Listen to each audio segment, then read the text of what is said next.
Well, the band started back in I think it was '97, where me and Martin met up in the bus where we were on our way from our schools.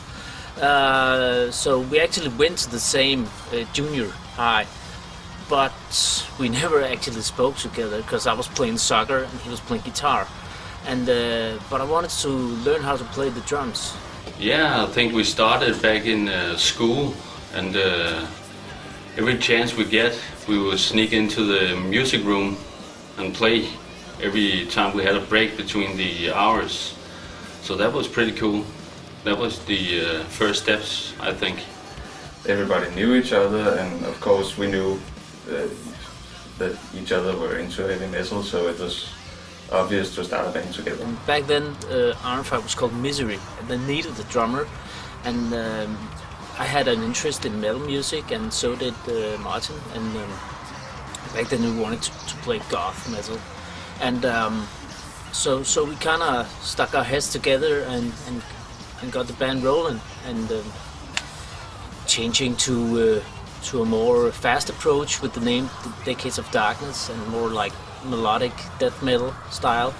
I think we started out as Misery, and then it became Decades of Darkness, but then that became a joke because it sounded too much like Dickheads of Darkness. So I guess that was the birth of Iron Fire, the name. Pretty soon I knew that I wanted to go into a more melodic kind of a style, more power metal thing. Always liking Halloween and Manowar and that kind of stuff. So we needed a new band name, and I remember one day me and Gunnar, the drummer at that time, were on the train to Copenhagen to buy some albums, because all the cool record stores were in Copenhagen. And on the way home, we were discussing the name in the train, and we had this list of many names, and we couldn't decide which should be the new name. And we were sitting there in this cabin trying to figure out a new name, because the old name, Decades of Darkness, was a pretty dark name for a power metal band.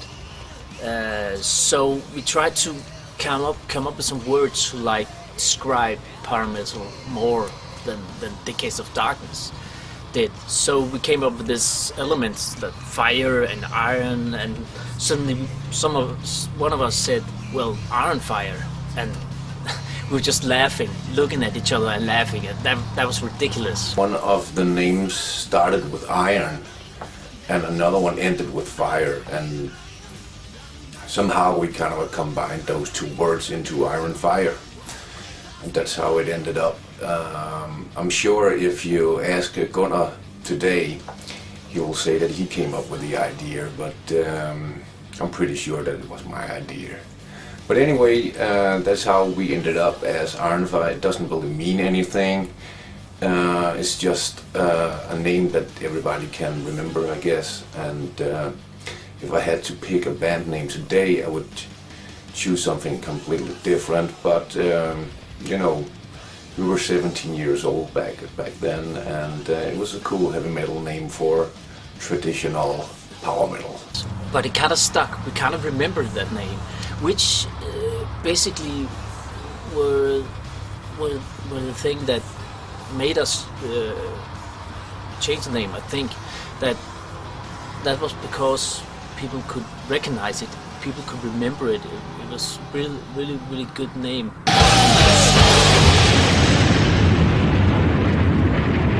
Time before the first album, I remember as being pretty hectic and a lot of rehearsals. At some point we rehearsed about 4 or 5 days a week, because we had this big idea about how we wanted the first demo at that point to sound, and later on the album. I remember we were very naive about the whole thing and just thought that we could make an album sounding as cool as Halloween or Gamma Ray or all those kind of bands who had been doing it for years. But we wanted to do it on the first one and kind of match those artists. We had the 6 offers, I think it was 6 offers or 4 or something. But a lot of companies were interested in Iron Fire, mainly because we played a style that was very popular at the time, which we actually didn't knew at all, because we were living in the countryside and internet, we didn't have any internet. So we didn't really knew so much about it. I know some people don't believe that, but that's the actual truth. But the first record deal, I remember we were just about to sign with a small Swedish company when suddenly they contacted us from Noise Records, wanted to sign us, and of course everybody was so excited about it because it was our first record deal, and we were ecstatic. The first demo we did, we shopped that one around for a while, and we actually got our first record deal with Noise Records from Germany, which were known from artists like Halloween, Rage, Creator, all those bands that we listened to. So it was a really big thing for us, being that young, and also remember the chief of the company flying into a hotel in Copenhagen and meeting us. His words, he told me a story about, I can't remember what band, but he told me that if a band gets dumped by a record company, there's about 100% chance that they will not return, they will not make it again. Later on, years later, that sentence would play in my head for many years. My thoughts about Thunderstorm was, I think we had something cooking right there. I especially like the fast ones. We weren't that good musicians at the time, so we got the best of it and had some good songs and a lot of support from the record company at that one, and a good producer who knew how to handle a bunch of kids. We were writing songs constantly, and we had this big idea about how we wanted the album to sound. And I think maybe at that early point we got pretty tired of the whole thing, because we were kind of working so hard and maybe overdoing it a bit. Well, the first album, Thunderstorm, was first released in 2000, but we got the record deal pretty early, in '98, I think. So it took quite a while to negotiate it, the record deal. And when we first have negotiated with Noise, got us some better terms somehow. We went to Horsens, Tommy Hansen Studios, Jailhouse, and we did that mainly because he was Danish and he had experience in producing power metal before.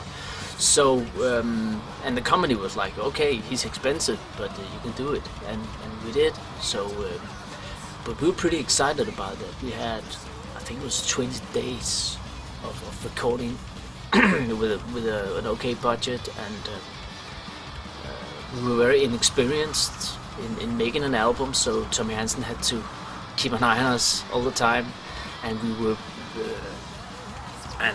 to me it was a great experience. It was really fun to be with the guy who produced Halloween and Pre-Mates and stuff. So, and I did my thing pretty fast, so I had no complaints there. But I've been working my ass off to do so. So. I was still in school, so I had to get 2 weeks off to go to the studio. And of course all of my classmates were a bit amazed about me doing a record. Thunderstorm got released and it received pretty good press and reviews all over, and it actually today is our most selling album. It was great, and it was a great experience, even though maybe the album today, well, you can hear errors, you can hear that we are inexperienced, but you can not take away the energy and the songs from the album. So. For me, I had a lot of problems with singing, hitting the right notes and all that kind of stuff, because I wanted it to sound like the big ones, my idols on the first album, and being only 18 years old, coming from death metal vocals, it was not that easy, and suddenly it didn't sound, when it got down on tape, it didn't sound like the rehearsal room, of course, but we didn't know better back then. And I actually also remember being sent home from the studio by Tommy Hansen because I just couldn't hit the right notes in the title track Thunderstorm. So he sent me home and told me I should come back when I was ready to do it. And I got home and I was really pissed off, and I practiced a lot. And then I returned to the studio a couple of weeks later and finally did the tracking of the vocals on that song. But I also remember when the album was done, I was not satisfied with it because it didn't sound like our idols, but it sounded good. And I also remember telling myself that I would not be doing any more albums. This was gonna be the only one because it was so hard and painful to make it.